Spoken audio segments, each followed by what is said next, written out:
if somebody asks me what is the one thing that they should focus on to get the best return on their invested time in the disc golf form, at this point I would say work on increasing your arm differential. I'll explain what arm differential means, but first I want to take an opportunity here to teach you a little bit about how to think like a scientist with the disc golf form. So when a scientist studies something, they look for variables. Variables are features of that thing that exist on a range of possibilities. And in disc golf, there are quite a few variables that we can study. So let me give you an example of a variable. A variable could be wrist flexion. So if you hold the disc and you flex your wrist, there are a wide range of possibilities here. I've seen people flex it up like this, and I've seen them flex it here. People talk about this all the time because they are quite a different, there are a wide range of possibilities that you could do. I've seen people flex all the way back here with their wrist. Now, which one is best? Which one's better? That's not really such an important question to ask. The question that you want to ask, or at least that a scientist would ask, is what happens when we do these different possibilities? Okay, so if we're like way back here, what happens? If we're way up here, what happens? If we're right here, what happens?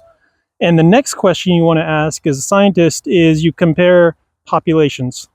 So what does this group do versus this group? So what do beginners do versus professionals, for example? And you can look and see what they do, and you can learn a lot from that process. So that's how you think about your form from a scientific perspective. Figure out what are the variables, and then look and see what different groups do and test it out, experiment with it. So this variable is called arm differential. And you'll notice that sometimes when people go to throw, they'll have their left arm coming forward while their right arm is going back like this. Okay, I would call that a high differential. If both arms are going back at the same time and then going forward at the same time, there's no difference between the arms, right? They're doing the same thing, they're working in tandem. So an arm differential, or a higher arm differential, means the left arm's going forward while the right arm is going back, like this. Okay?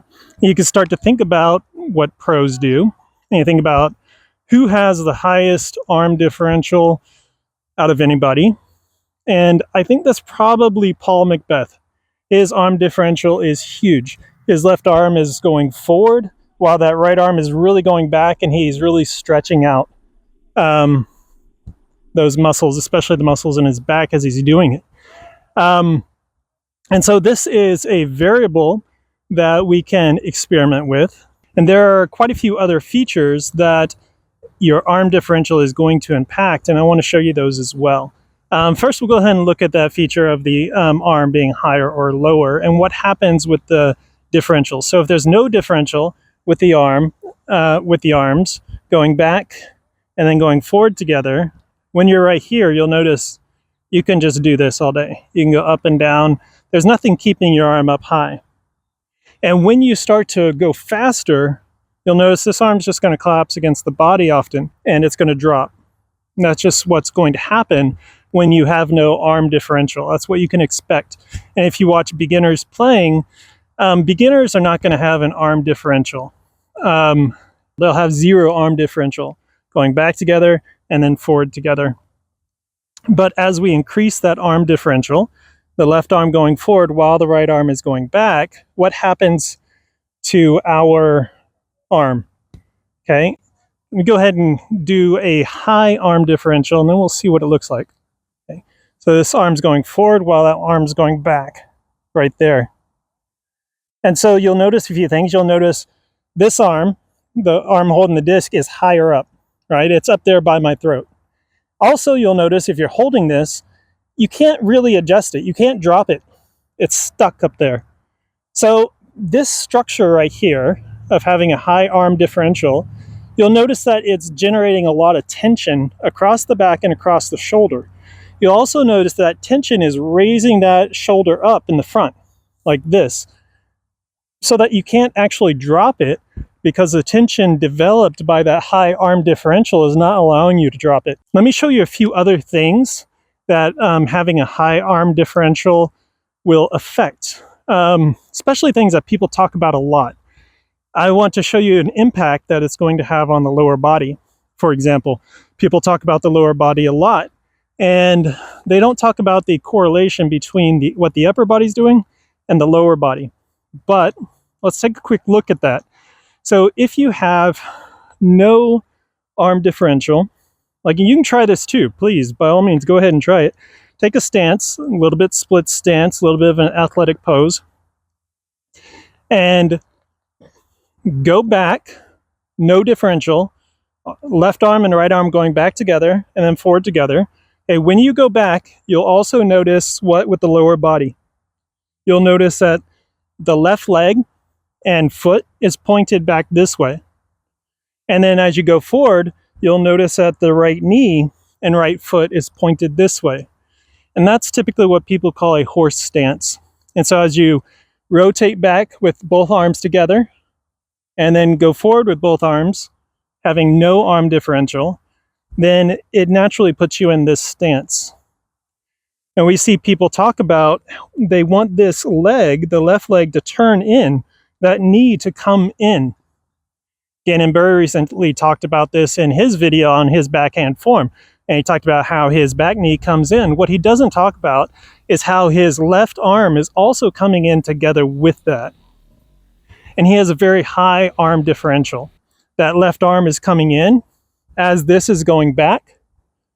And guess what? That it brings this left leg also together with that left arm. Okay, so again, just try it. Just do this. It's pretty simple to see. Okay, so this arm coming down and forward while this arm's going back. And what's happening to that left leg? Go ahead and take a look at it right now. It's brought in, okay? And also I want you to notice something else about the lower body and upper body here is where the weight is. And this is pretty important because people will get on to beginners for having their weight over their front foot. Does arm differential impact where the weight is in the throw? Test it out and see. So if you're going back together and forward together, this is going to move your weight over your front foot. Okay, the thing that we don't want. But if you have a higher arm differential, what happens to your weight? Okay, left arm coming in while the right arm's going back. Okay, this lowers that back side, okay, putting that weight more on the back behind the front foot. Okay, and that's the arm differential is working together with the lower body, basically. But my hypothesis here is that if you don't have an arm differential, then that's going to be extremely difficult, if not impossible, for you to get the weight on the back and also that back leg turning in. The easiest way to do it is to increase your arm differential. Okay, having this come in, okay, while this arm is going back. What else is this doing? Okay, what's happening here as we are increasing our arm differential? Well, first, just do it and tell me what happens with your back. What's going on with your muscles in your back? What's going on with your muscles in your shoulders as you're doing it? Okay, so as you do this, what's happening? Okay, the muscles are getting tense, you're building tension, you're building elastic energy in those muscles that then you are able to use to throw the disc. Okay, so basically your muscles and your fascia in your body, from your left hand all the way around your back to your right hand, are like big rubber band. And when you cross your arms like this, you are stretching those muscles just like stretching a rubber band. Okay? And then you can use that force that you've generated in the throw. If you have no differential, back together, forward together, there's nothing there. Like, just try it. See what's in your back and in your shoulders. Back together, forward together. There's nothing there. There's no tension built up. So all you have really that you can do is whipping or trying to basically whip your arm forward and maybe add some rotation. And that's all you're ever going to get from it. You're not ever going to be able to get it very far because you aren't using that rubber band effect. Basically, you're not building up elastic energy in your big muscles and using that for the throw. So that brings up the really important question that everybody will have. Well, how do you do this? If you try it, it's not going to feel normal or natural. And so how do you do it if you have no experience doing it? I'll give you a drill that you can use that's going to help you to get the feel for it. And after you get the feel for it, then you can start to use it in your throw. You will have to start doing it slowly at first, okay? You're not going to be able to just have a full run up and add it in. You're going to have to start off pretty slow because what you naturally want to do is not going to help you. In order to do this, I like to isolate the upper body so you can really get that feel for it. So what we're going to do is jump into a chair, and we're going to use a chair that rotates to help us get a feel for this. So let's go and do that real quick, and then we'll come back out here and practice it a little bit right here. And Gannon Burr said something that was really, really important. He said that his right arm in the throw is passive. That is, he's not actively trying to pull with his right arm. When I'm throwing the disc, I pretty much have no tension in my arm. All it's doing is lagging behind, and then the body throws it forward. This is an important piece of information that any coach or theorist or anybody who gives advice has to deal with.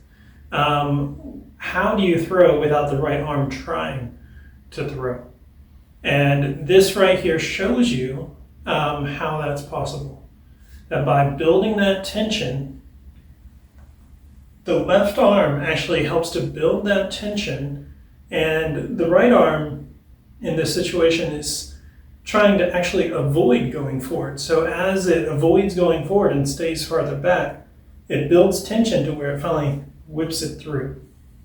And of course, in an actual throw, this happens very, very fast. So it's really hard to even see it happening. Okay? But this practice should show you how that's possible. So we're going to take a chair, an office chair like this that rotates if you have one. So you're going to sit on the edge of the chair and your feet lightly on the ground. Okay, let your body be loose. And so first what we're going to do is just having zero differential, both of our arms working together, rotate back, rotate forward like we would in a throw. Doing this kind of slowly. And I want you to notice some things. I want you to notice how when you do this, there's little to no tension going on in the shoulders or in the back. I also want you to notice what's happening with the lower body. So as you go back together and then forward together, the lower body is mimicking that, okay? Going back and then forward, okay? Knees here are going together with it. Okay, so now we're going to start to increase our arm differential. Left arm going forward as our right arm's going back. And the first thing you'll notice, in order to do this, you're going to have to do something different with your left arm. So your left arm has to go back first so that it can be going forward as your right arm is going backwards. Make sense? Okay, so this has to go back first and then forward as the right arm goes back. I want you to start getting a feel for that. Do it slowly at first, okay? Forward, back, and then let it go. And I want you to notice the tension that is being built up in your shoulders and across your back as you're doing this. So pay attention to that tension. You should really feel it right there in your lats, across your back, and in your shoulders as you're doing it. So pay attention to that. Feel it. Then also notice what's happening with our legs as we do this. Okay? So we go back some. Our knees, especially our back knee, wants to go back together with that. But then as it comes in, it's going together with that left arm. And this is still going there. So our whole body is wanting to go right as our right arm is going back still. And that helps us to add to that tension. So I want you to get a feel for that. Build that tension, and then let the arm go forward. And I want you to compare your arm speed in this little drill to just going back together, forward together. And notice how the arm speed gets faster and faster as you get better about building tension across your back and shoulders, and then using that to whip the arm past. Okay, so practice that. Do it regularly until it feels comfortable, until you can do it smoothly. And then we'll do it standing up. So then you can also practice it standing up. We're going to do the same thing. Have a little bit of a split stance like this. Okay, you can practice back together. Okay, that's 0 differential. And then forward together. And notice where your weight wants to go back, and then your weight wants to go forward over your front foot as you do that. And then compare it with having an arm differential, the left going forward while the right's going back. Okay? Compare it and notice the differences. Notice the amount of power you can generate with having your arm going forward when you have a high arm differential. So, and also I want you to notice how it looks similar to professionals that you like to watch. There are some that are really good to watch, especially when doing this step. Like I really like watching Valerie Mendijado. She's one of the best FBO players at a standstill. And when you watch her, you can see she's doing exactly this. Okay, it looks just like that when she does it. And so work on this. And like I said, this right here is the best investment you can make in your throw. Okay, so after you get a feel for starting to rotate back while having your left arm coming forward in the chair, we can start to do it here while standing, doing the same thing. So first, just notice no differential, rotating back, rotating forward, and notice how there's nothing going on in the upper body, no tension being built, okay? And then, without a disc in this hand at least, then start to rotate this arm back and bring this one forward. And I want you to notice the tension being built up in the upper body and allow that tension to then whip the arm forward. And you can practice it,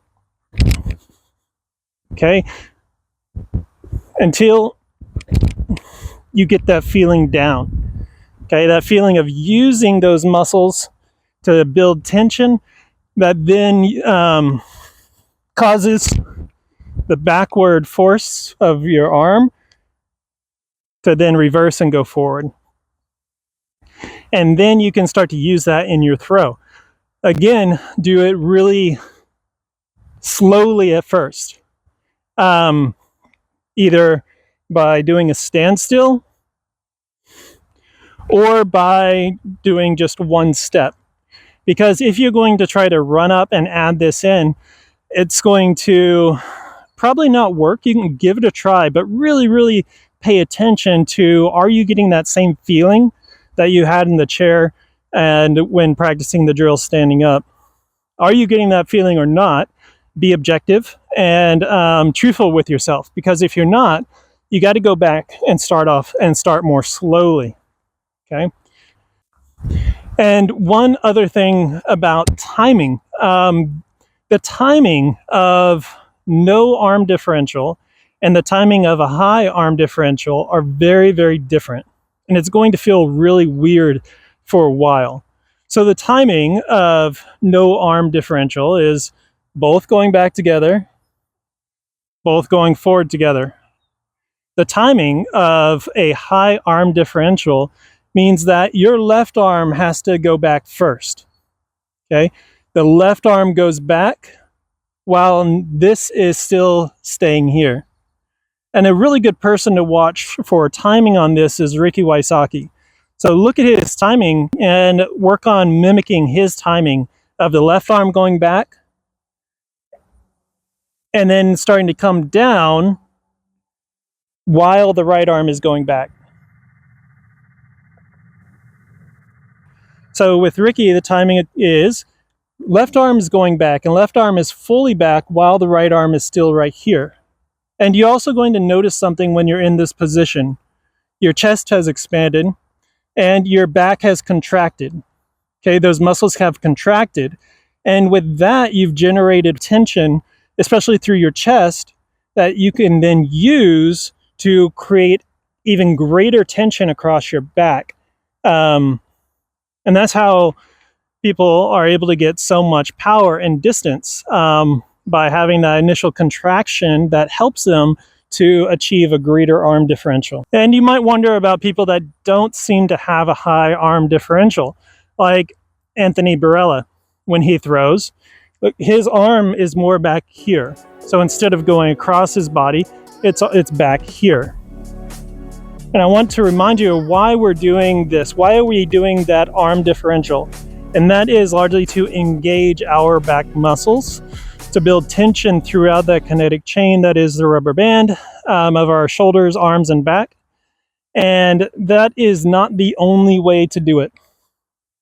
So if you do what Anthony does, and this arm comes down here and rotates in at the same time, you'll notice it also is creating that tension across the back that we're looking for in that higher arm differential. And so it's pretty interesting because there are a couple of ways that we can achieve this, and you can try out a few different ways. Try them out, but be honest with yourself about your results. If you're trying to do it with Anthony's style, are you really able to generate that tension across the back and shoulders that's getting you in that position or not? And also be honest with yourself about increasing your arm differential. Is that working for you or not? One final point that I want to make about this is that your arm differential is going to look different based on several things: your body type, your body mass, your muscle mass, and your flexibility.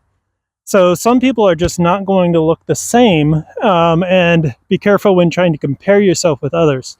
So for example, Thomas Gilbert and Corey Ellis, when they do it, are going to look very different from, let's say, Ezra Robinson or Ezra Aderhold, simply because the amount of muscle mass that is there might restrict what you can visually achieve. But the important thing is that activation that you're getting across your back. So don't try to make it look exactly like somebody else. Maybe compare yourself a little bit more to people who have a similar body type and body mass.